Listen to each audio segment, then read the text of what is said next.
Hello, and welcome to Abnormal Mapping, episode 74. I am your regular host, Em, and with me is not Jackson, because Jackson is busy with school. Instead, we have a special guest co-host, Six. Say hello, Six.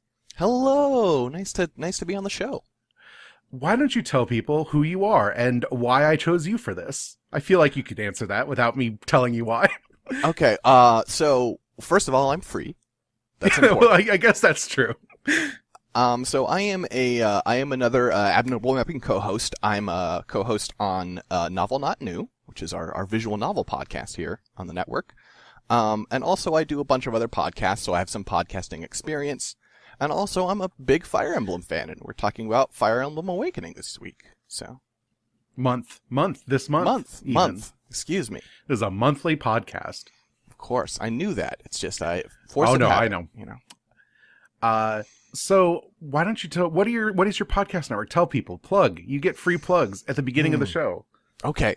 So I am one of two people on Scanline Media. We have a bunch of different crap, and I don't really know how we got here, right? We have a podcast that's about Dota 2, which is a MOBA, and if you don't like Dota, don't listen to that podcast because it will be gibberish and nonsense. But if you do, it's a good show. We have fun on there. We have Oops All Anime, which is our patron-only podcast, which is we try out anime.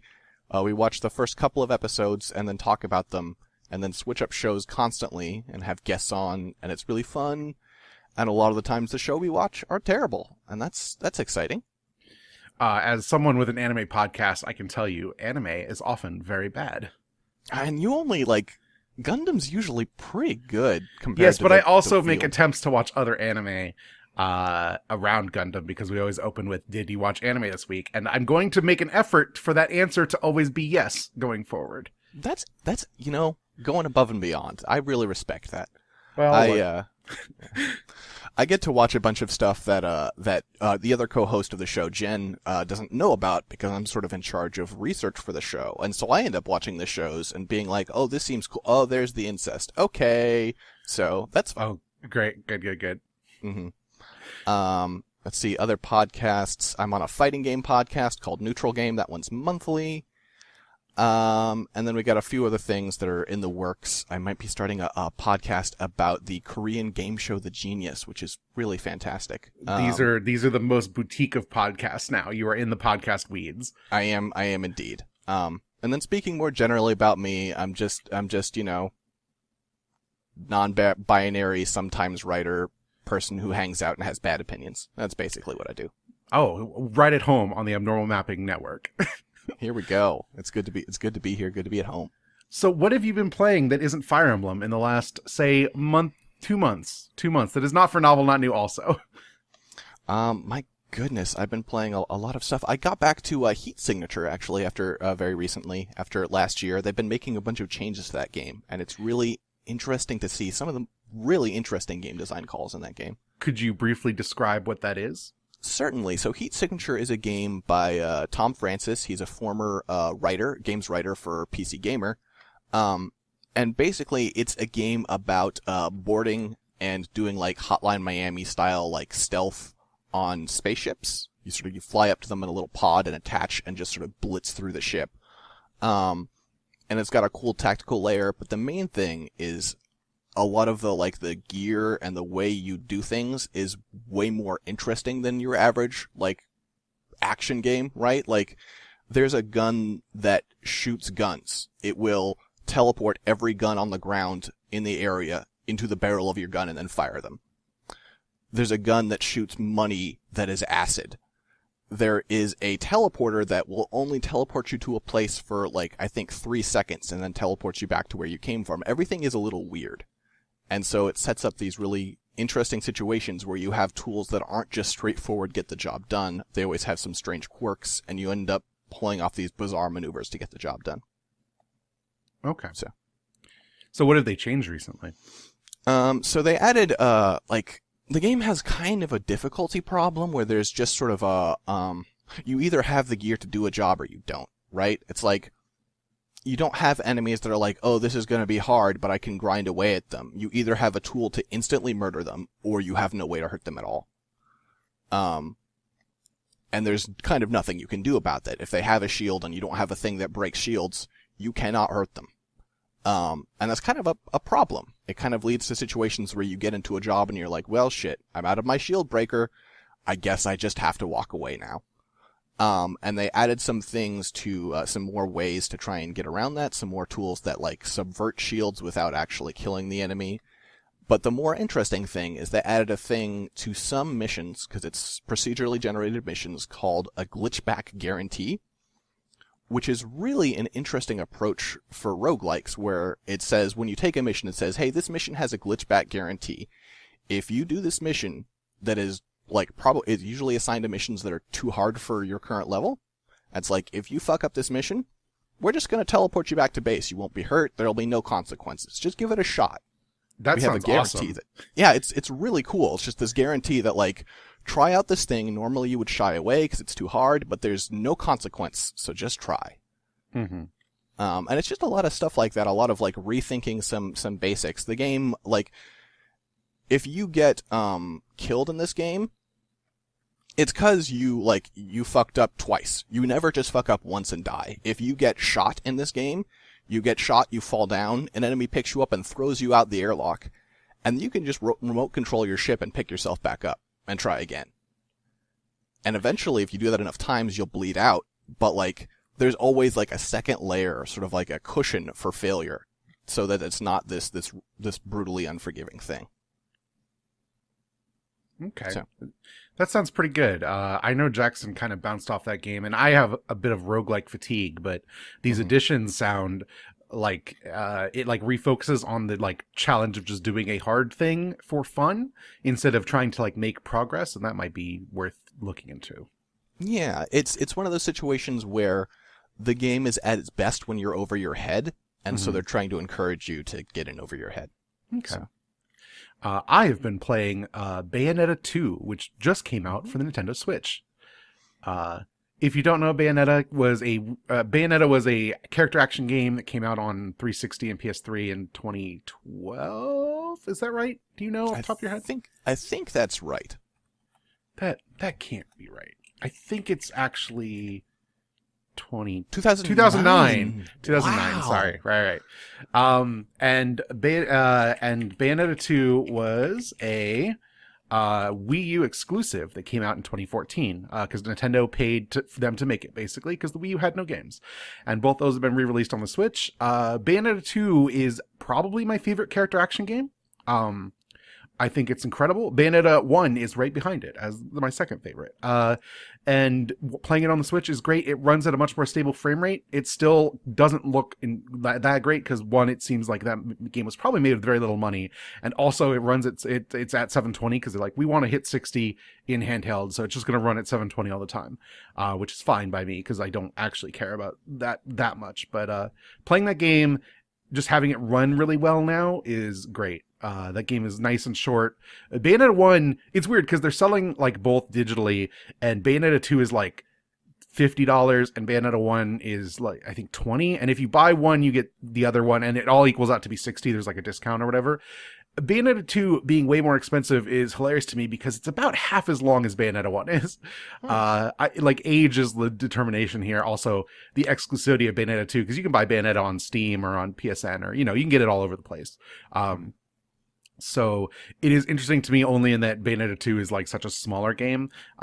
These are both great. If you've never played Bayonetta, it has some of the most accessible difficulty modes that this genre has ever seen. Which is going to be a theme going forward when we talk about our game club today, I think. So even if you're like, I'm not good at character action games, Devil May Cry is way too hard for me, I can barely handle God of War, Bayonetta 2's got your back. It literally has like a one button, like use the stick, any single button and combos will happen control option. It's very good about that sort of thing. Also, the story is delightful and ridiculous. But if you've been listening to us for a long time, you know that Bayonetta is my favorite thing. I absolutely adore Bayonetta and Bayonetta 2. I ground through Bayonetta 1 on the PlayStation 3 with those original like launch loading times, which was like anytime you tried to use an item, it was like 30 seconds. Yeah, I played that on 360. Oh, there you go. That's the version. But Yeah, but I'm excited to just have it on my Switch all the time and play through those games and 100. Because like on Bayonetta, I like went through and played hard mode and unlocked almost all the things. But Bayonetta 2, I did like a Let's Play a long time ago, and then I didn't really go back to it because the Wii U is not a console I like to spend a lot of time with. Yeah. But now that I just have that all the time, I intend to do such a thing. Also, the amiibo support. If you just want to shortcut your way into getting all of the like techniques immediately, you can just go and scan amiibo and get enough halos to buy all the techniques from the first chapter. Makes that game really ridiculously easy. Damn. So, what is the best weapon in Bayonetta 2, and why is it the ice skates? It is not. The ice skates are a Bayonetta 1 thing, aren't they? Are they? Am I Yes. misremembering? Yes. Oh. So Bayonetta 2 has 2 weapons that are the perfect weapons. For the arms, you want the scythe with the 3 blades, and for the feet, you want the 2 giant chainsaws that work as rollerblades. And it's amazing. They're the best. Man, I could have sworn I remembered, because I loved the movement options the ice skates gave you so much that I thought I remembered. But nope, looked it up. Nope. You're totally right. Yeah, those are Bayonetta 1 weapons. Functionally, the rollerblade chainsaws work very similar to the skates. They don't do ice damage, they do like chip damage, so your kicks become like your combo extender chip damage while you want like a heavy weapon up top if you do go that way, and that's how I like to play. I'm starting to suspect, now that I look at this more, that I didn't spend actually that much time with Bayonetta 2, and I think it's time for me to correct that. Yeah, no, if you have a Switch, it's great. It's great. I bought it yesterday, and then I spent all day editing podcasts. And Yeah, I understand how that goes. Yeah, I'm looking forward to. Yeah, I sat down. I was playing that game. Like, oh right, this game is really short. Bayonetta 1 spends a lot of time like setting up the world where you wander around a city for like 3 chapters at the beginning. By the 3rd chapter of Bayonetta, you have like flown twice. You've been in a mech suit. You fought like 4 bosses. Bayonetta 2 never gets off its bullshit from the jump. Yeah, that game really gets to the point pretty fast. With all of our normal house clearing to do done, we are going to get into our game club after musical break. That will be Fire Emblem Awakening, so please enjoy some Fire Emblem music, and we will be back after the jump.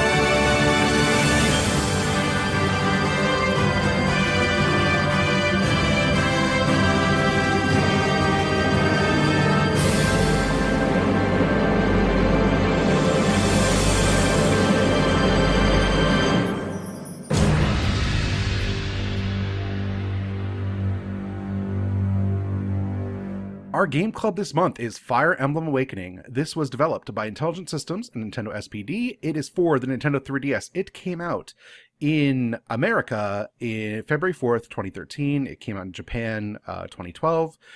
This is the 11th entry in the Fire Emblem series and the first one to be on the 3DS. It also was potentially the last Fire Emblem game. We will talk about that. If you don't know, Fire Emblem is a turn-based strategy game in which you have a bunch of units that are on a grid. You take turns moving all your units, then the enemy goes, you fight their stats. There is a weapon triangle where some weapons are stronger than others, like a rock, paper, scissors thing, and you clear like a map, and that's a chapter, and you get story and you move on. There's an emphasis on characters standing next to each other in battle, so you get support conversations. And infamously, this game is famous for permadeath, where you can acquire like dozens and dozens of soldiers that are all unique characters with stories and personalities. But if they die in battle, they are basically deleted outside of maybe a character is important for the story. So they stick around, but you can't use them anymore. This game allows that to be optional, and we'll talk about that. Six, why don't you tell the people what this game, plot-wise, is about? Okay. So our player character, Robin, has a vision of the future in which she kills a man named Crom, who she seems to be quite close with. He or she, excuse me. It's you can choose gender, but come on, do she? And then wakes up in a field with amnesia, with Crom and a few friends standing over her. Amnesia doesn't remember what's going on, but basically signs up with Crom and joins their group called the Shepherds, which protects the kingdom of Ulysse. Mm-hmm. Ulysse is plagued by bandit attacks from a bordering country called Plegia, which appears to be hostile and kind of looking for an excuse to go to war. And then is also assaulted by a portal that opens up and starts releasing monsters into the world. It is at that time that they also meet a masked warrior who jumps through that same portal, who calls themselves Marth. Marth helps at various points, but also seems to have very mysterious motivations. And they move forward. Marth keeps assisting them at various moments, but also never really wanting to fully cooperate with them, and it's very strange.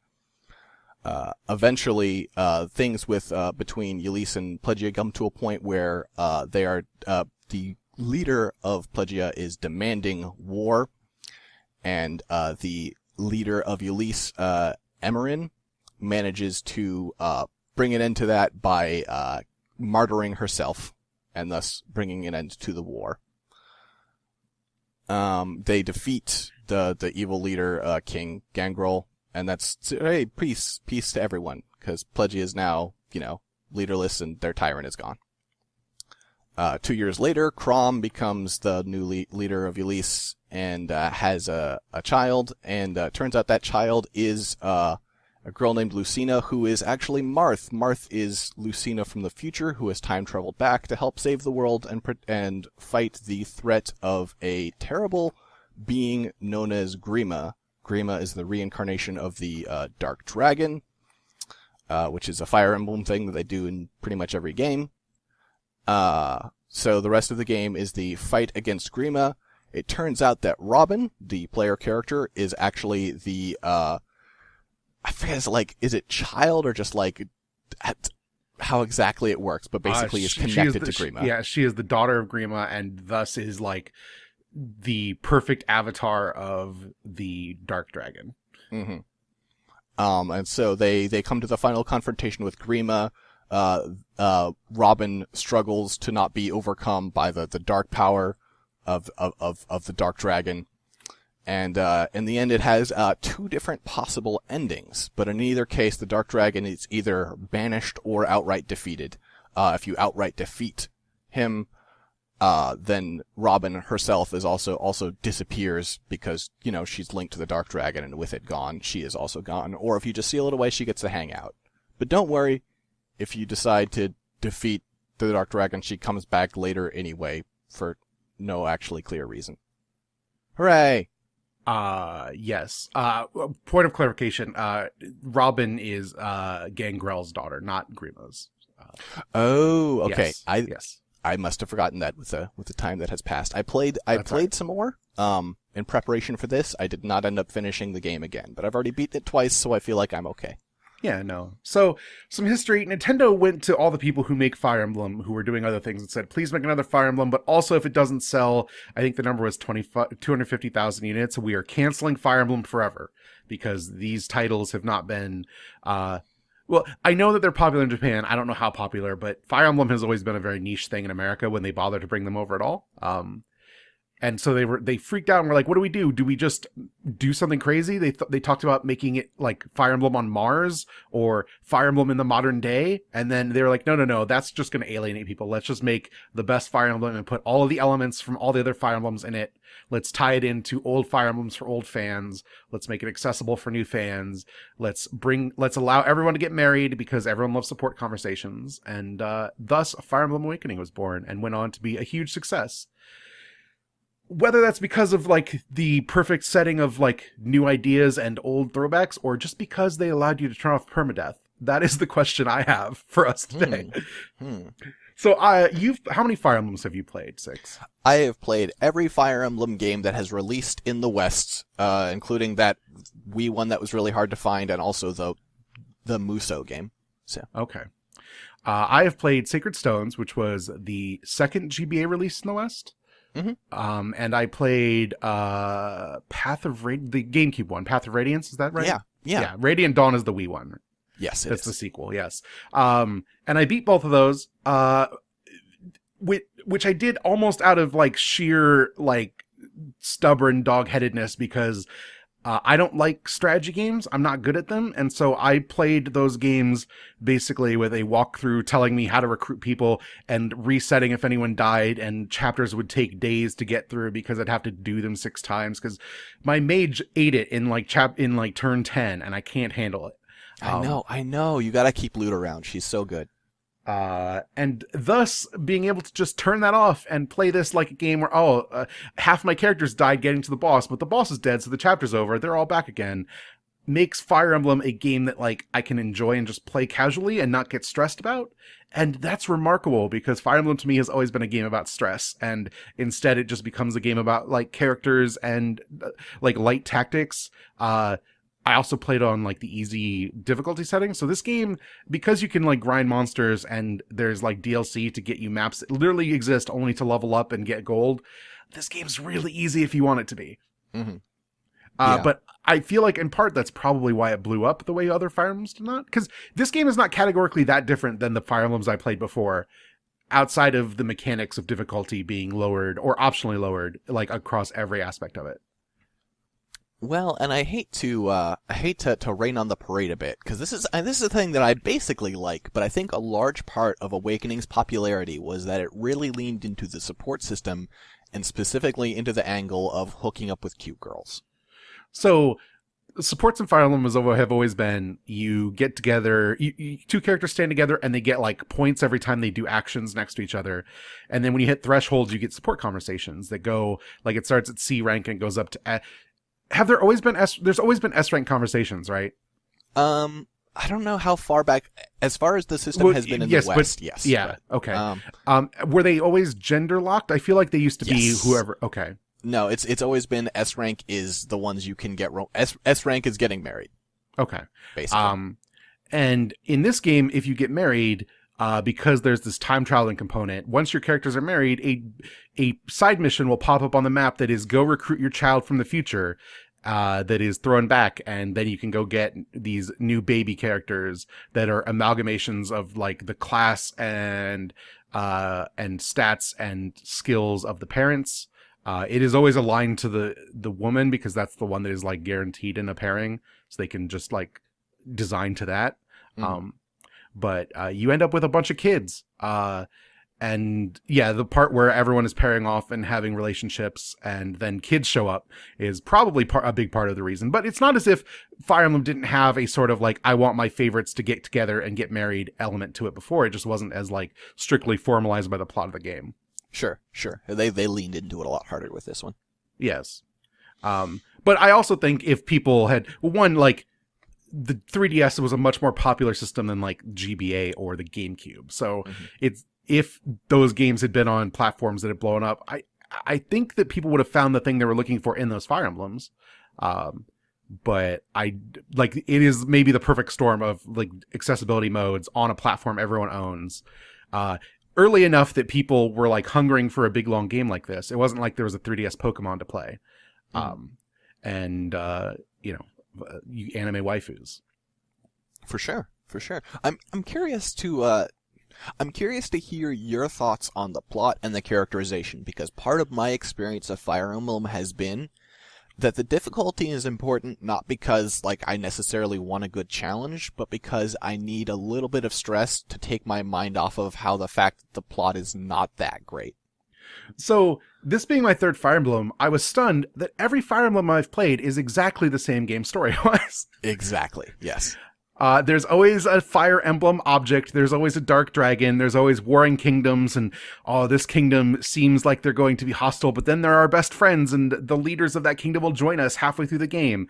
And this kingdom is clearly evil and just remains evil the rest of the game and backstabs us, and someone sacrifices himself. All the like obvious plots when you get medieval soldiers like in groups of ragtag armies exist in every one of these Fire Emblems, and it's not bad, but I couldn't imagine being someone who like got really deep into playing all 11 of these. I would just go to sleep. Yeah. No, as I say, you need that little bit of stress to keep your mind off the fact that like you even played Path of Radiance, which is one of 2 games where you don't play as the prince or princess of the country you're defending. It's still basically the same game. It is, but that's to us Fire Emblem fans. It's like, oh my God, you're playing as a normal person. This is such a big departure from the series. It's like that's where we're at. It's kind of sad. But the thing that I do enjoy about the Fire, like the individual characters that you recruit, have a bunch of personality, and they are mostly fun when they are not like really tropey and obnoxious. I find them mostly delightful. There's always a boring person I don't want to use looking at Frederick sure. in this game. But for other reasons also, but also his personality is like the most boring thing on earth. And then there's always characters that I like just don't like what they're about, like Owain. Like I don't like him at all. Oh yeah, he's pretty. Did you know that there are a couple of characters from this game that end up being in Fates, and it was a really tight pull, and it's him for some reason? Yeah, I've heard that. Like Fates has doesn't it pull in characters from a bunch of Fire Emblems? No, it's pretty much just Awakening. Oh, it's just this one. Okay, Mm. what's the reasoning behind that? Is there just like a dimensional rift is opened? They actually don't get into it. Okay. They're like the out of the our world excuse is they want to pull. Yes. But in the game, like they're just treated as kind of these mysterious characters who are clearly from somewhere else, but are here and hanging out and mixing it up. Yes. Owain is one of the children. He is basically like a rogue who just shouts like Sentai stuff. He's like fighting for justice. Yep. And then they made him a mage in Fates, which is really weird. That's yeah. I guess they needed more mages. So he's not a mage in this game. He's like a swordsman or something, right? Yeah, it's a pretty big departure. Okay. And then you have characters that I would expect to hate, but actually really like Tharja, who is everyone's favorite booby mage lady in this game. Infamous for all the statues and cosplay, I guess. Yeah. And she's like creepy, and I guess the implication is that she's like obsessed with the player character, but I never really had them interact. That sounds like such a great experience. Instead, when what happened is you get her, and then there's the time skip, and Crom gets married to someone that, like, the person that he has the best supports with. The game clearly wants that if you play as a female main character to be the female player character.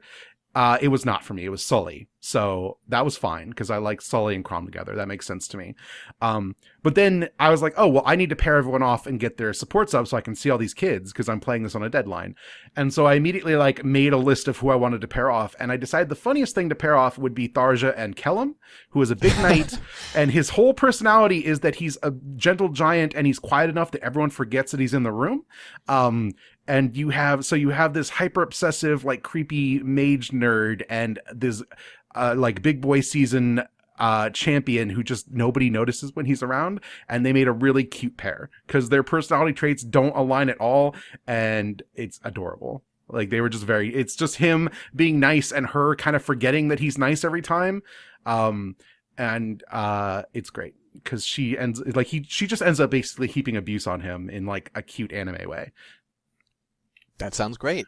Yeah, you did a good job there. There are a lot of ways to go bad in this game. Did you know, for instance, that the avatar Robin can actually get an S rank with any of the children characters too? What? She's the only one that can. Doesn't that make you uncomfortable? Any of the children characters?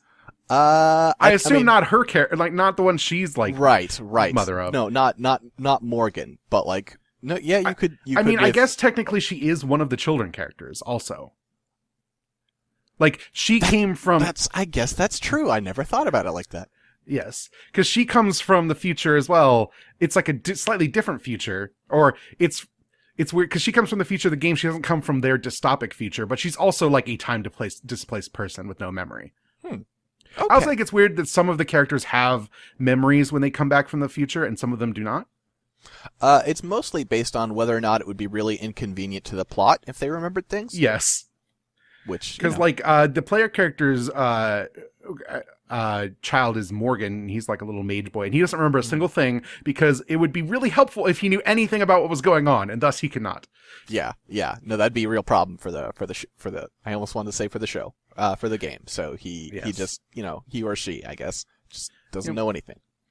That's great, I guess. I don't know. It's weird because I didn't realize that there were like limits to who could S rank with people. So I was really trying to get Donald and Anna together, and then I realized Anna can't S rank with anybody.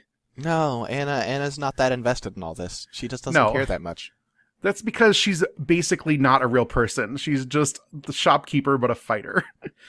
Did you know that there is an Anna, I think, in every single Fire Emblem? Yes, no, I know. That's why I wanted to use her. I was like, oh, you're great. You should pair up with Donald, because Donald is clearly the MVP of this game.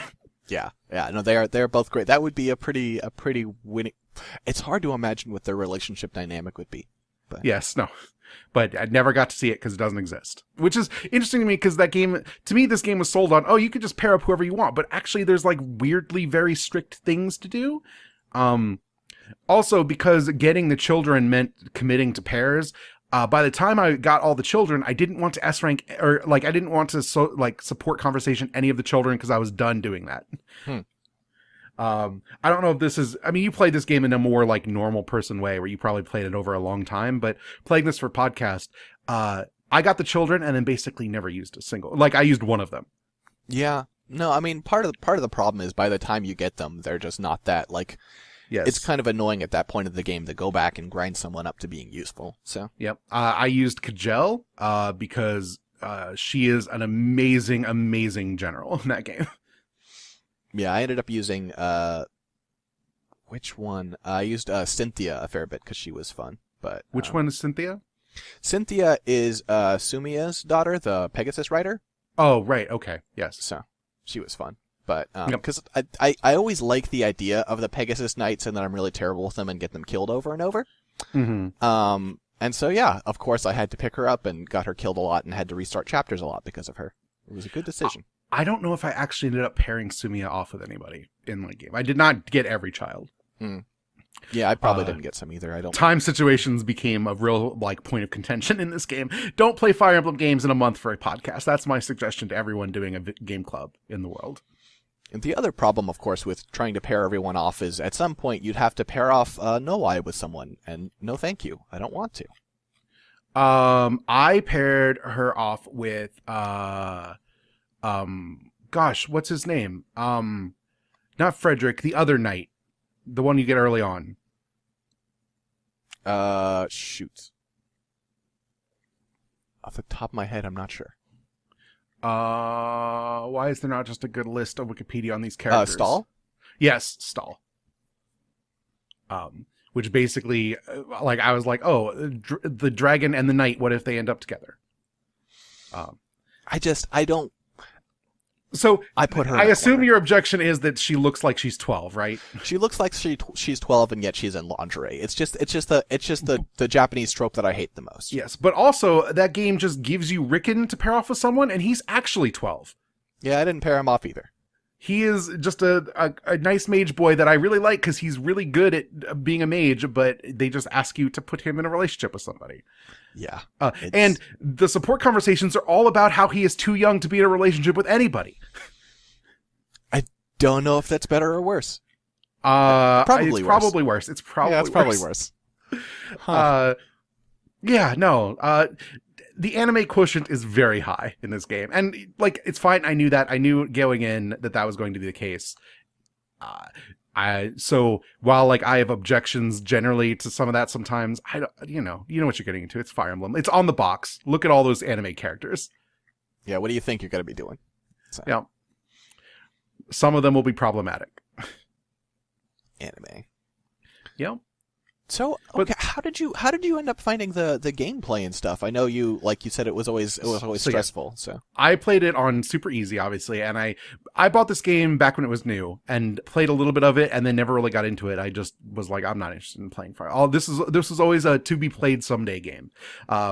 But in that time, I had bought the like cheaty DLC that just gives you the maps to grind gold and experience. Mm-hmm. So when I played this game, once I was able to like survive doing that, I just like as soon as I was able to buy scrolls to level everybody up, everybody was classed up because I was at the level to do that. So I was rolling into the end of the game with my entire team being people in their like second forms. This game was very easy played that way. Yeah. I babysat Donald, and Donald, if you don't know, is like this character you can recruit very early on in a very hard mission, or that early in the game, where you go to like a town, and he's just like a farm boy with a pot on his head to defend his people, and you have to like babysit him because he's very weak through the map, and get him to level up once in the course of that, and then he'll join you, and he'll be like, oh, these people can help protect people, and I'm getting stronger, I'm gonna roll with them. And he starts off very weak. He's like so the Fire Emblem thing always gives you, what is it called, like the Jagan character, like the guy who's clearly like starts the game overclassed and all he does is steal your experience points. Mm-hmm. But then it also, in all the ones I played, gives you the character that you have to babysit. But that character, if you bother to babysit them, becomes clearly the best character in the game every time. Yeah, they start like sort of there are like tier 1 classes, then tier 2. You go up to tier 2, and there's the one character that starts at tier 0, and so technically they get like an extra, however many levels of stats and become ridiculous. So Donald, by the time Donald is at tier 2, could just wade into seas of enemies by himself and be fine. If he took damage, he would heal the damage he would take by attacking enemies. Most enemies just did 0 damage. He could kill anything in a single turn. It was ridiculous. I basically turtled up most of my team for some of the maps and just had Donald go out and kill the boss. Yeah, I mean, it's a really satisfying way to play the game. It's not like, not strategically satisfying, but there's something not at really all. gleeful about just sending out this invincible soldier just to walk through the enemy army. So I played Path of Radiance. I have had my fill of strategic Fire Emblem because that game was hard. Yeah, you never play Radiant Dawn. I didn't get Radiant Dawn because I liked Path of Radiance. I liked the characters. I was like, oh, I'd love to go back to these characters, but people said that game was harder than the first one, and I thought that first game was really hard. So no, thank you. Like I've beaten almost every Fire Emblem to come out here on their default difficulty settings. Mm-hmm. I cannot get more than halfway through Radiant Dawn. It just kicks the shit out of me on the easiest settings. Oh, that's rough. It's sad to me because I thought Path of Radiance had like the best story of the 3 Fire Emblems I've played. So, mm-hmm. Yeah, no, I definitely thought it was the most interesting along that front too. Yep. But yeah, no. So for me, it was very much like figure that stuff out to get everyone leveled up, and then when it was time to get children, I had not really done supports. And this game has a thing that it wasn't. I don't think it was in the other Fire Emblems where you could stack, like you could join 2 characters up and have them operate as one unit. I don't remember that being a thing. No, that's new. Yeah. Okay. So you can just have characters like, oh, these characters join up, and then there's a person in front who does like the main attacking, but they count as a single unit, so they always get support boost. And I think they probably get more support boost than if they were just staying next to each other. And they do like the general, like you get more evasion and hit percentage because you have 2 characters next to each other. And that gets you, and because there's just random like mob spawns on the map to grind against, if you just use those characters to fight with, you very easily get everyone's supports up in about 3 or 4 maps. Mm-hmm. It's very fast. Yeah, that's how I got all the children very quickly. Yeah, they made it a lot easier to grind for supports. In the old games, it was kind of a pain in the butt if you tried to max everyone. But yeah, if I'd had more time, I easily could have gotten everyone supports to everybody. That seemed like a little too much work than is necessary in the world. Yeah, fair enough. But no, so that's been my experience in. And like, it's fine. Like, I actually enjoyed that this was easier. It does reveal a lot of the storytelling problems when you don't spend 2 hours trying to get to the next cutscene and instead Donald kills everyone in 5 minutes and you just move on. It's like, oh, right. These stories aren't actually that interesting and are mostly held together as string. And it's all down to the personalities. This game happens to have a really good translation, I feel like, that gives it a lot of character. This was localized by 8.4. I don't know if they did the next one. I assume they didn't because everyone likes that one less. Yeah, the next one was Treehouse, but also like speaking as a person who's played a lot of Fates, even if 8.4 had handled the next one, they've only got so much to work with. Fates has some very bad writing. Okay. So is it also a bad game? Because I feel like everyone... I know that it's too much game, because that's the thing that exhausts a lot of people, is that there's technically 3 Fire Emblems worth of content there. Mm-hmm. But it's like... So, okay, if you ask me as a person who loves these games, I would say, no, it's an okay game. But if I'm willing to put aside fan blinders for a second here, yeah, Fates is a bad game. Okay. Because even people who really loved Awakening beyond all reason, I feel like everyone's opinion of Fates is like really like conflicted at the best. There is I don't remember if we ended up cutting that or not. But I think maybe in our Game of the Year podcast stuff last year, there is a segment where we talk about biggest disappointment, where I spend about 15 minutes just yelling about how angry the plot made me. Oh, great. And yeah, again, I'm a person who puts up with these games normally. Yeah. The writing in Fates is just atrocious. That's a shame. Because that's like, on some level, like, I feel like that's the appeal here. The writing? Yeah, like character interaction wise, yeah, not plot wise. Yeah, I think the characters are less good, and then also like, I don't want to spoil because I'm sure there will be some people who want to check that game out. Yes. But suffice to say that they do the kid thing again, but there's no time travel this time, and so their explanation for how they do it is one of the stupidest things I've ever seen in a fantasy game. Is it actually a spoiler to talk about that? I guess not. Yeah. So you get S rank, you get the cutscene where you S rank, and then they're like, oh, and you get married and you had a beautiful kid, and they realized they had no time to raise them, so they put him in the other dimension where he ages faster. And I'm like, wait, the other dimension? What are you talking about? What? You put him in the other time dimension? What are you talking about? And then they just don't mention it after that? Oh, no, and then like later they pop back up and they're like, oh, hey, thanks for coming to visit me in the time dimension. I'm all big now. It's like, okay, so first off, who raised you? Secondly, I'm still not over the fact that you've just invented a time dimension all of a sudden. I mean, it worked for cable, right? I guess. Yeah. They just X-Men cable standards. all of these children. It's so weird. It's so weird. That seems not ideal. No. So, couple things, writing and character-wise. We talked about the plot, and you get the option for Robin to sacrifice herself to save the world. Because it's like, oh, put the dragon to sleep and it'll come back someday, or Robin dies. And then it undoes Robin dying. Because that's what I did, and then it undid it, and I was very mad about this. Yeah, it's really... Fortunately, I had been trained by Fire Emblem to expect them to pull back their punch and kind of lame it out, but it is very lame. Because your option is, oh, you get the like middling happy, like, oh, everyone carries on and you punt the thing to the other era, or you make the sacrifice. And if you make the sacrifice, that's the choice you've already made. You know what's going to happen. It tells you straight out, oh, Robin's going to die. And to pull away from that, I feel like removes all of the interest in like her story throughout the game. Mm-hmm. Yeah. Especially since that game is about her understanding like, oh, like bonds with people and sacrifice are important, because if you don't have that, you just turn out evil, like her other version of herself. Yeah. It's, it feels like a pretty, like a story example of a change that Fire Emblem went through, because actually, like in the older games, like before they came here, except for Shadow Dragon, they did the port, the updated remake of the original.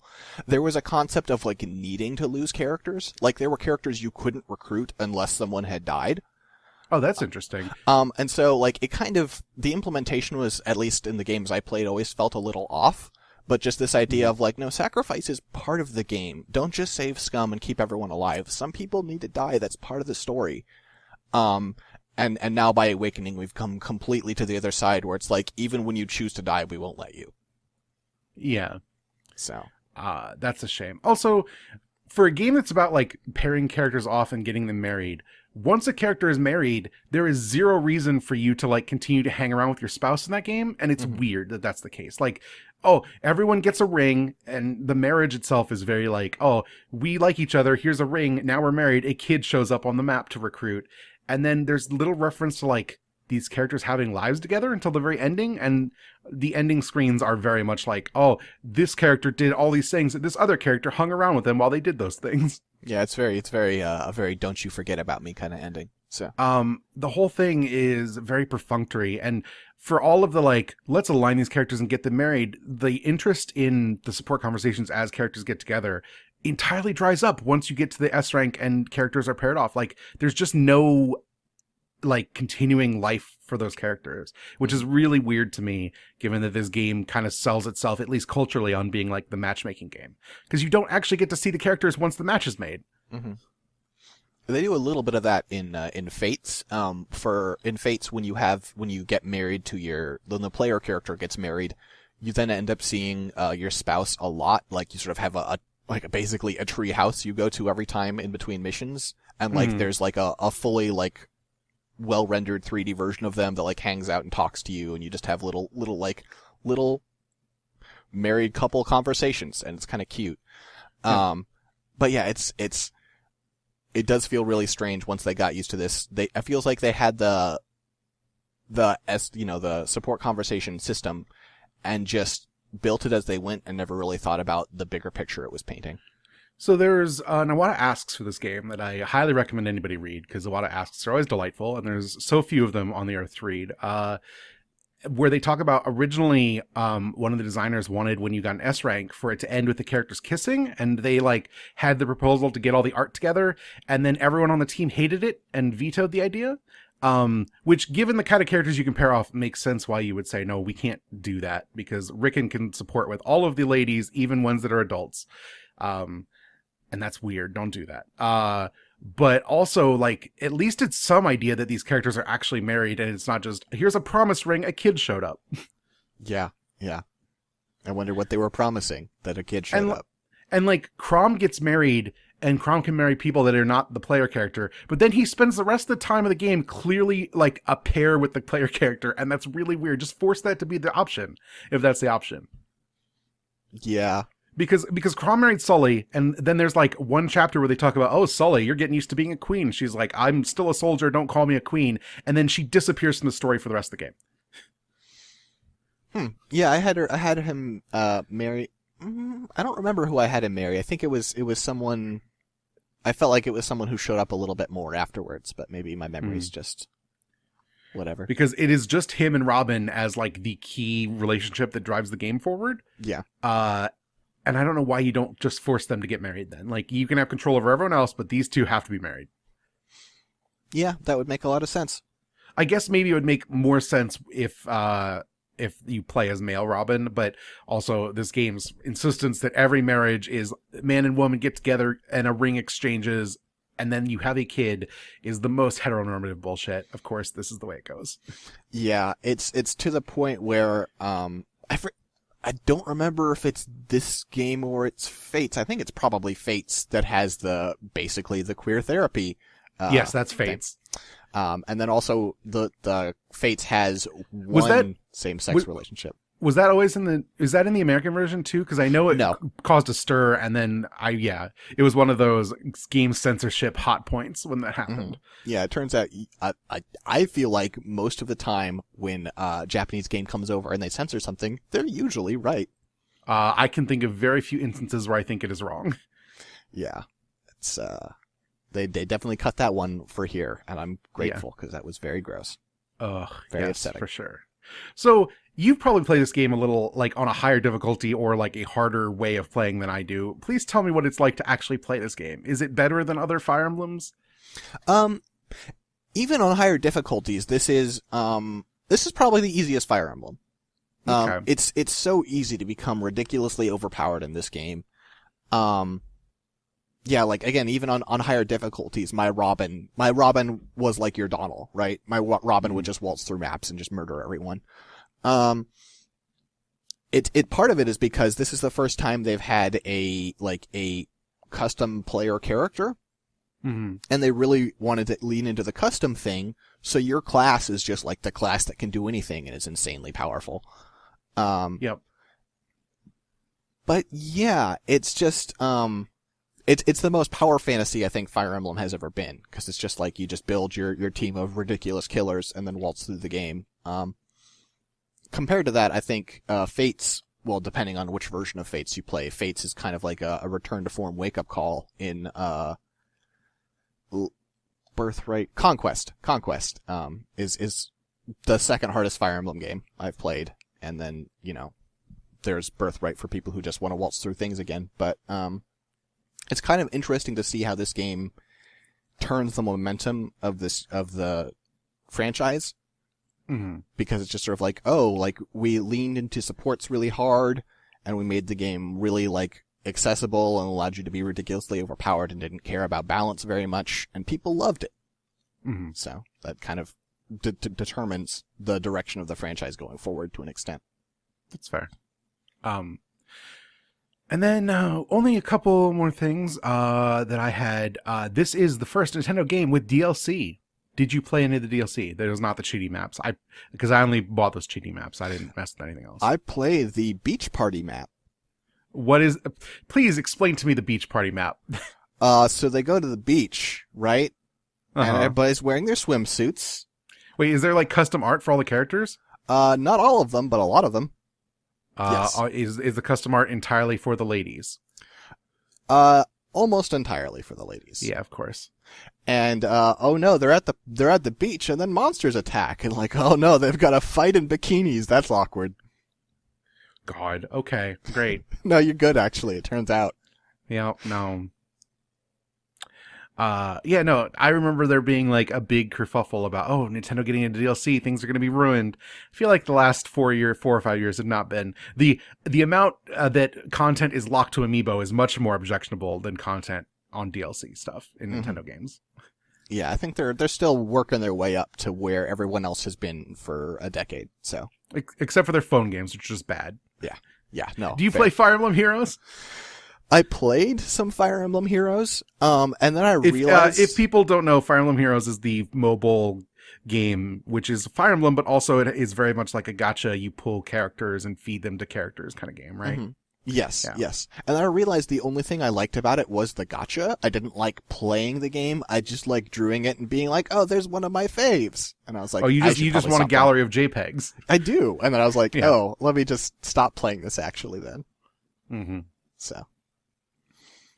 And then also this game is a really interesting to me, like collision of like 3DS design aesthetics. Mm-hmm. This was developed before the specs for the 3DS were nailed down, which is why the character models are like, even for a 3DS game, weirdly low poly. Like characters don't have feet infamously because they didn't know if they were going to be able to render characters that had like full proportions. And the game does a lot of like weird UI scaling in the 3D. Like the maps are 3D planes, but the characters and UI elements are 2D, and the ways that those are layered in 3D is really interesting to me as someone who kind of misses the 3DS being a console that can play games in 3D. Though the actual combat scenes in 3D, I feel like are really badly like rendered in 3 dimensions. Yeah, they're definitely kind of clumsy. Part of it is like the era of that game for sure. Part of it is the weird, like the combat I feel like has like a lot of weird like effects work on it. And so it just feels like all the dust that enemies kick up and all the spark effects just always seem like they lose the 3D cohesion. Like they just turn into blurry ghosted images of themselves all the time. And I have a new 3DS, which does the camera looks at your eyes and adjusts 3D on the fly thing. Oh, see, I was a little bit lost because I didn't realize that's what you meant like 3D, not like... Yes, no, the actual 3D part of the 3DS. Okay, yeah, I had a 3DS and I gave it away and bought a 2DS because I hate 3D. Yes. But it's just like, that's fair. It's just because it gives me a headache, you know? Yeah, no, I don't use it very often because it does make my eyes tired, especially when the 3D is not great like this game. But it is calling out, we're playing a 3DS, and I think the 3D stuff was interesting, and I'm sad more games didn't do interesting things with it, so. I'm a little bummed it always gives me a headache because it seems like a neat idea. It definitely makes my eyes tired. I don't get headaches, but I get eye strain like crazy when I play games in 3D too much. I saw Avatar in theaters in 3D. Mm-hmm. And afterwards, I had to like lie down in a dark room with an ice pack on my head for like an hour and a half because it just hurt. I don't handle 3D well. I feel that way about just having watched Avatar from the writing perspective. You know, now that I think about it, maybe it was just that. Hard to say. But yeah, no, this game, it's weird because like I would have called myself like someone who is interested in Fire Emblem, but in playing this game, I feel like I'm over Fire Emblem now. I don't think I care about this series. I don't want to go back and play other ones. I don't want to go through the same story again, ever. Like, the initial premise of Birthright and Conquest sounded interesting, but everyone talks about that game like it's just another one of those, but there's 3 of them now. And that just makes me want to, like, lay down forever. Mm-hmm. I can't talk about the big plot twist of Fates, which is... No, that's all right. So, you can talk... so it's so stupid. You can talk to me about it after we're done recording, because I want to know. But it's an interesting thing because I think this game is like a good game, especially if you want to play like a casual RPG, like in bed. You know, I'm going to play like a map every night, and then eventually, like in 2 months, I'm going to beat the game. I think it's really good at that, but I don't know. It left me feeling really cold on Fire Emblem as a thing. I mean, like. I think you've got the exact right like sample size to have that opinion, honestly. Mm-hmm. And I'm not saying like I'm saying that like you've seen enough games to be like, okay, so I play as the noble and I get the Fire Emblem and I steal away the Dark Dragon and the other country's motives are always purely evil and completely uninteresting. Like, okay, great. Like, they're either purely evil or they only exist to join my army when I come and say, hey, please join my army. Exactly. Yeah, it's just like, I don't know. I feel like other Fire Emblem purists are going to tell me that I'm missing the point and being stupid. But, like, if they don't figure out how to write a story, I don't know why people would keep playing these games. I mean, if you really like tactics games, it's not like there's a lot of these style of tactics games in the world. That's true. Like they're not making Final Fantasy Tactics anymore. Disgaea. Play Disgaea. It's great. I guess Disgaea exists. I've only played like maybe an hour of the first Disgaea enough to go, I don't think I'm cut out for this. Disgaea is actually... I am realizing I'm about to say on a podcast, but Disgaea actually has better story than Fire Emblem. I don't think that's very hard. Fire Emblem is boring. It is everything. Like, I'm not predisposed to like fantasy anyway, but it is like every tired fantasy trope that I could think of outside of elves, I guess. Yeah, it's just weird to say that when, like, the point of Disgaea, what they were going for is, like, fantasy slapstick. Yes. But at least that has like a bunch of character to it. Like there's a manic energy to like, I played a little bit of this guy. I played that Prinny game because I like platformers. Yeah, you did. And there's such a personality to the Disgaea stuff, and it might not be to your taste, but it's there and it's like confident about itself in a way that Fire Emblem just feels very like middling. There's something very like inert about Fire Emblem. Mm-hmm. Yeah, which is fine, I guess, especially if you only play like one of these. Like probably play this one. Yes. But as someone who's played 3 of them now, I just don't want to anymore. It's how I felt about Zelda before Breath of the Wild. I'm like, I'm done with Zelda. I'm tired of these. They're the exact same game every time. I don't care about these stories. Oh man, if Switch was the Breath of the Wild moment for this franchise, that would be really special. Yeah, I don't even know what a Breath of the Wild moment for this franchise looks like. But I mean, Awakening was supposed to like kind of that, right? Like, because it revitalized the thing, and now there's 2 more Fire Emblems. There's a Warriors, and there's a new Fire Emblem coming, and like people care about Fire Emblem. There's so many Fire Emblem characters in Smash. It's ridiculous. Please stop. But they're also the best characters in Smash. But the thing about Awakening, like even at the time, like I don't think anyone who played those games, unless you hadn't played them or you had just bounced off really fast, like Awakening was always like greatest hits, right? It was never like, let's mix things up. It was like, let's do the absolute most charming version of everything we've done so far. Yeah. And the Breath of the Wild moment, I feel like, is rethinking your basics, not just like, how can we like, okay, let's get Epona in there, and let's go ahead and make sure there's Hyrule Field, and you gotta go to the Water Temple because everyone loves the Water Temple, you know. Oh, Twilight Princess. Oh, Twilight Princess. Got it. God. Any final thoughts?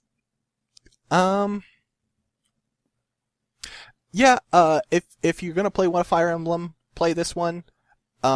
If you if you play this and you're like, man, this really feels like a pretty boring formula, you're probably good not playing the rest of the Fire Emblems.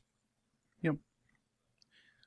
Most of them like have been fan translated. If you want to go back, also, right? I'm pretty sure that's the case at this point. Yeah.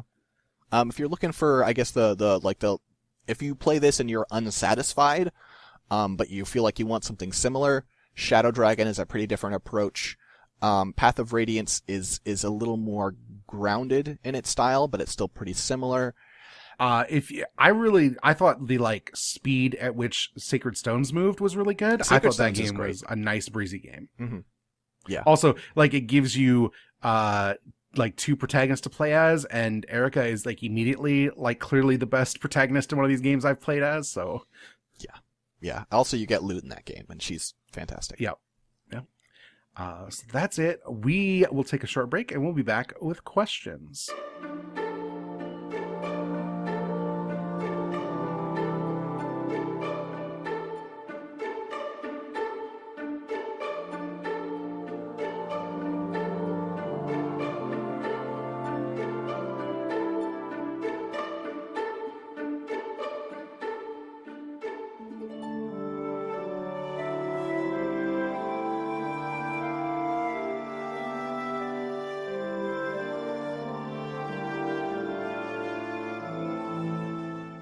We have questions. If you want to send us questions, you can send us an email, podcast@abnormalmapping.com. I have one Twitter question and one email question. Six, which would you like first?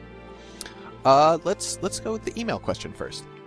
Okay, from Allie. It's been a few years since I played Awakening, and I'll likely have a chance to play this month, but I thought of a broad question I'd send your way. Awakening and Fire Emblem games since have had rocky depictions of queerness. If I recall, none of them have allowed queer relationships or had gender non-conforming folks. I also recall one of the games having a sequence where a woman drinks a potion and becomes not gay anymore. We talked about that. However, the series has a large queer fan base. I know Awakening was a catalyst for me exploring my own queerness. I made a girl character so I could date boys, which led me down the path of realizing I wasn't a cis boy. My question is, can you think of a time you've learned something from a game with questionable ideas? Moreover, have you learned something contrary to the ideas the game is presenting? Have you walked away from a game disagreeing with it in some way and learned something from the disagreement? I will note real quickly, Fates does have two same-sex relationships, one male-male, one female-female, but... okay. So, you know... Are they good? I've only seen the male-male one. That one's actually pretty good. All right. So, you know, maybe they're working on it. That's a tough question. Do you have an answer while I think? I think if you want to talk about learning things the game did not intend to tell you, you should listen to the newest novel not new about Valhalla. Yeah, that's in which me, Six, and Jen spend an hour talking about how Valhalla teaches you all sorts of things you didn't want to know about life. Yeah, I definitely think that's fair. So I always was gravitated towards playing as female characters. I don't know if that ties explicitly into my gender identity.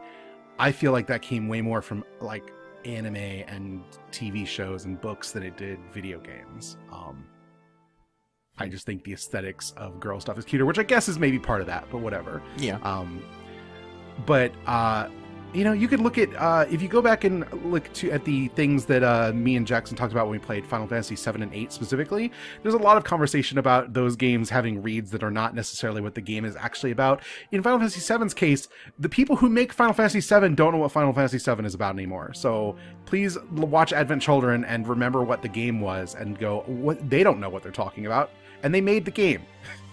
Yeah. I actually have a good answer. I thought of a good answer. Okay. So, my answer is actually with World of Warcraft. That game kind of unintentionally taught me that factionalism is bullshit. Okay. Because that game is... So two things. One, that game is all about World of Warcraft, and then like every expansion or two, they have to be like, wait a minute, we forgot the war. Let's get back to war. So I want to ask you a question about World of Warcraft. Sure. And then the other one is just like the way that, because they want to set up these factions, they reduce every race faction to being a caricature that is often pretty racist towards some group in the real world. And it's like, yes. Oh wait, this is just all awful. Okay, yeah. Cool. So everyone I know who plays WoW, and I've never played WoW, I've never played Warcraft, like this is speaking entirely from ignorance, is ride or die about being like Horde and hates the Alliance. Mm-hmm. Is there actually reason for this other than the fiction says that the Horde are like the quote unquote like ragtag, like non-human bad guys and the Alliance are like the cops? Is it just that? Is that all it is? It's kind of that. I mean, okay, so full disclosure, I'm the cops. Okay. I'm Alliance. And I'm not, like, I'm the Alliance mostly out of, like, well, I don't want to choose the faction that is entirely racist caricatures. I don't want to choose the faction that is like, oh, look at the orcs. They're big and strong and stupid and they're just angry all the time. They can't help it. There's no analog to a real world, bigotry. The Tauren are, by the way, just Native Americans or, First Nation. It's also very good. The Trolls are just a caricature of like, I guess it's supposed to be like Caribbean, like Jamaican culture. Like it's all just really racist. It's all really bad.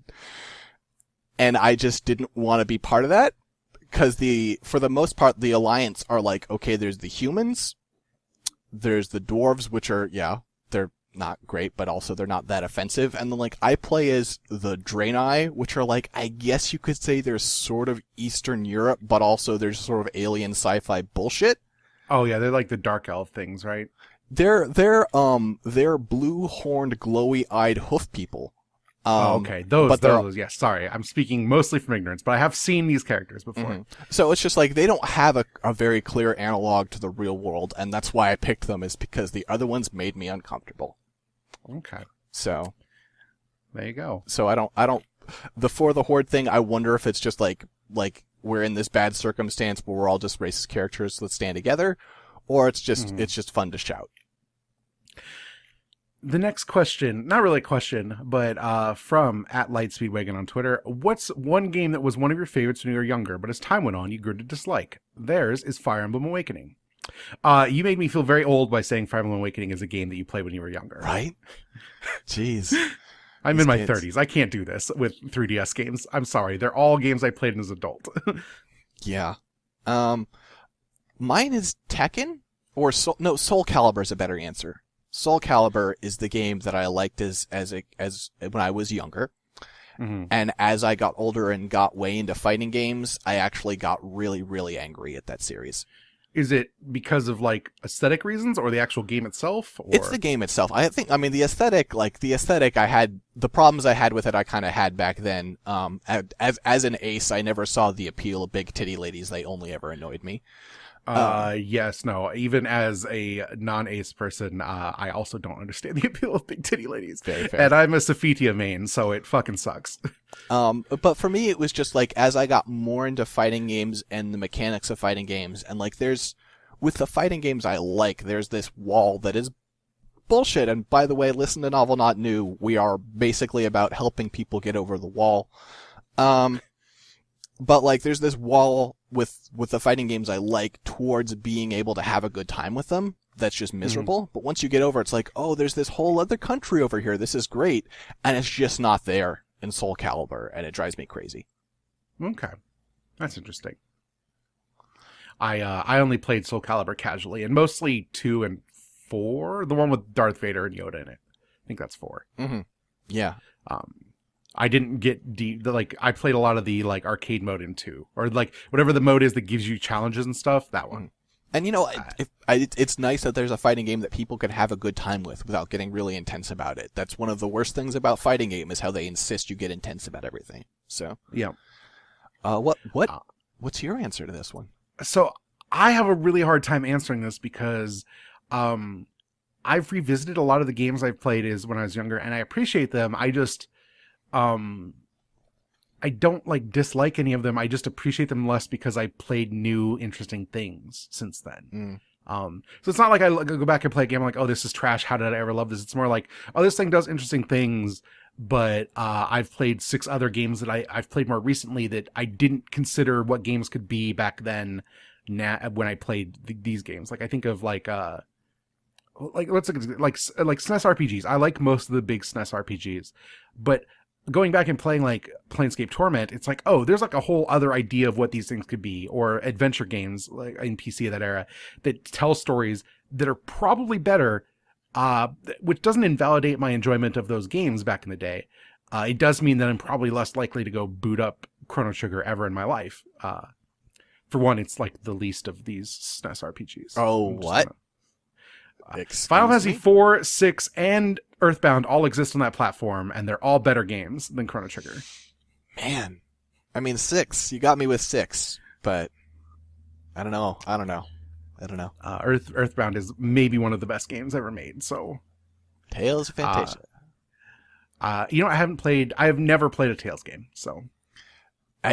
My opinion of the Tales series is that they nailed it in one with Tales of Fantasia and then spent decades just trying to reproduce that quality again. You know what my answer is here? One that I liked when I was young and does not hold up? Star Fox 64. And by corollary, all Star Fox games. Because they're all just Star Fox 64. Yeah. Yeah, that's fair. I don't get it anymore. I played that game to death. And I just don't see the appeal. I don't know. I don't get it. Not anymore.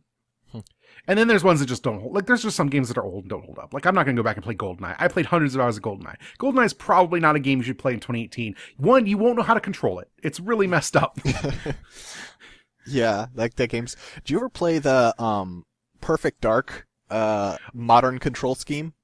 No, I had not. There's a in Perfect Dark, like the launch version of Perfect Dark, there's a control scheme they set up where you can plug in two 64 controllers and hold one in each hand for dual analog, and it's nuts. It's crazy. I did that for episode 1 Pod Racer, because you could do it where acceleration wasn't a button, it was the analog sticks for each of the engines. Oh, man. If you had two controllers, and that's a really cool way to play that game, because you're basically playing a racing game with tank controls, like Battlezone tank controls, not like Resident Evil tank controls, and it's amazing. Yeah, that sounds great. Yep. Now this is pod racing. It is pod racing. But yeah, that's it. I don't know. We play enough old games that like I have a really healthy appreciation of context. And so while there's games I definitely don't like all of my favorites as a kid as much as I used to. Like, I was a Nintendo kid, so like it's not like the games were bad. I just don't have the affection for them like I used to, because I play a lot of more interesting things now. And Nintendo keeps making the same games over and over. So I can just go play another Mario that's more modern and scratches about the same itch as the old Mario. I don't know. It's weird. It's hard for me to answer this question with anything clear, but Star Fox is the closest I've got. Ocarina of Time. Ocarina of Time is a great game that's not fun to play anymore, but that's not its fault. Yeah, but the thing is, Majora's Mask did age so well, so it's just, it makes it look better. Yes, but Ocarina of Time defined, like, modern video games. Still, like, every game is still Ocarina of Time on some level. Yeah. You're not wrong. And it's not that game's fault that every game stole everything from it immediately, and thus it feels like the most empty thing, because all of those mechanics are just things you accept as, that's how games work now. Yeah. But I remember the first time I played Ocarina of Time in like a demo kiosk that I went to a Sears to play, and I'd never played anything like it, and it was wild. Yeah. Yeah, I remember spending a lot of long hours with my friend trying to figure out a bunch of side quests and stuff. It was quite the game. And that big epic game takes like about 6 hours to beat now. Yep. It's very short. Anyway, that's what we've got. Six, do you want to plug Scanline Media one more time? Sure. So I'll do the quick version of the plug. You should go to scanlinemedia.com or our Patreon. Actually, go to both. Patreon.com/scanlinemedia. You can check out all the stuff we do there, and I'm sure we have something that will suit your tastes. Where are you on Twitter? I am at Six Dettmar on Twitter. My tweets are bad and not very common, so that's my They're pitch. not bad. You don't tweet very much, but they're not bad. Oh, thank you. They are, but it's nice of you to say. I have to do both me and Jackson's work in the Plug Zone. You can find Abnormal Mapping at thebestgame.club. You know what that is. You're listening to it right now. You can go to StarTrekPodcast.space to listen to Second Officer Slog, which is a book club. Me and Jackson reading through Star Trek books. There's Discovery recaps of all of Season 1 if you want to listen to us talk about Discovery and be right about Discovery from like week 3. We knew exactly what the season was going to be. We were right. You can listen to Novel Not New if you go to abnormalmapping.com/novelnotnew. That is me, Six, and Jen talking about visual novels. We will have just put up an episode about Valhalla. We are working on an episode about Butterfly Soup. Please look forward to that. If you go to I Need Mayo, Jackson and Molly talk about the lore and music of Coheed and Cambria. It's ridiculous. I enjoy it a lot, and I hate Coheed and Cambria, so worth listening to, even if they are wrong about all music. We have a Patreon, patreon.com/abnormalmapping. If you go there, there is a variety of things you can get for your pledges, but for $1 a month, you will get The Great Gundam Project, which is me and Jackson watching 2 episodes of Gundam a week, every week, until the end of Gundam, or the end of time. I'm recording that right after this. I'm very excited. Nice. And you can find me on Twitter at EM_being. Jackson, of course, is at Head Falls Off. Next month, we have another patron guested episode. We have our friend Crystal coming to talk about the Game Boy Color game Wario Land 3, which is a game I adored in my childhood and have not touched since. I hope it is still good, but I bet it is because it's Wario. Yeah. That's it. We'll be back next month for that. Check out the rest of the site. Thanks, everybody. Thank you, Six, for guesting on this episode. Of course. Fire Emblem. You play it.